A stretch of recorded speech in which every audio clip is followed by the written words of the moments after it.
ইসলাম নিজেও ভয় পেয়ে গেলেন। ঘটনা কি? আমার কোনো ভুল হচ্ছে না তো? আমি কোনো অন্যায় করে ফেললাম না তো? আল্লাহ আমার উপর নাখোশ হলেন না তো?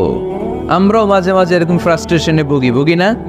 কিরে, আল্লাহ বোধহয় আমারে পছন্দ করে না, এত দোয়া করি, আল্লাহ মনে হয় আমার দোয়া কবুল করে না, আল্লাহ মনে হয় আমারে চায় না, আল্লাহ মনে হয় আমারে ভালোবাসে না। তা না হলে আমার দোয়া কবুল হয় না কেন? আমি এত দুঃখী কেন? রাসূল সাল্লাল্লাহু আলাইহি ওয়াসাল্লাম ঠিক একই টেনশনে পড়লেন, ঠিক একই ডিলেমায় পড়লেন, ঠিক একই পেরেশানিতে ভুগলেন। কিরে, ওহী নাজিল হয় না কেন? আমাকে নিয়ে কাফির মুশরিকরা বেদিনরা ঠাট্টা বিদ্রুপ করে, উপহাস করে, কিন্তু আল্লাহ তাআলা কোনো ওহী নাজিল করে না। ঘটনা কি? আমার ভুল হলো না তো? আমি কোনো অন্যায় করে ফেললাম না তো? আল্লাহ আমার উপর নাখোশ হলেন না তো? টেনশন।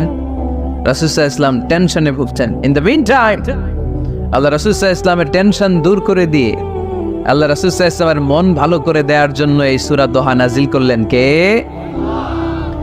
আল্লাহ রাসূল যখন টেনশনে হাবুডুবু খাচ্ছেন, তখনই আল্লাহ নাজিল করলেন ওয়াদ-দুহা ওয়াল-লাইলি ইযা সাজা মা ওয়াদ্দা'আকা রাব্বুকা ওয়া মা ক্বালা ওয়ালাল আখিরাতু খায়রুল লাকা মিনাল উলা ওয়ালাসাউফা ইউ'তিকা রাব্বুকা ফাতারদা। সুবহানাল্লাহ পড়ে আল্লাহ নাজিল করলেন ওয়াদ-দুহা ওয়াল-লাইলি ইযা সাজা। দুহা মানে আলো। দোহা মানে কি? সকালের আলো, প্রভাতের সূর্য কিরণ। আলো মানে আশার আলো, সম্ভাবনার আলো। আলো বললেই মনের মধ্যে একটা সাহস জাগে না? আর অন্ধকার বললেই ভয় লাগে না? আমাদের ছোট্ট বাচ্চারা বাসার ভিতরে অন্ধকার হইলে ভয় পায় না? তার মানে অন্ধকার হচ্ছে ভয়ের প্রতীক, আর আলো হচ্ছে আশার প্রতীক। সুবহানাল্লাহ পড়ে। রাসূল সাল্লাল্লাহু আলাইহি ওয়াসাল্লামকে সান্ত্বনা দেওয়ার জন্য আল্লাহ দুইটা শপথ করলেন। চিল্লায় বলতে হবে কয়টা? এক হচ্ছে আলোর শপথ, আরেক হচ্ছে অন্ধকারের শপথ। এক হচ্ছে, আরেক হচ্ছে ওয়াদ-দুহা, দোহার শপথ, প্রভাতের সূর্য কিরণের শপথ।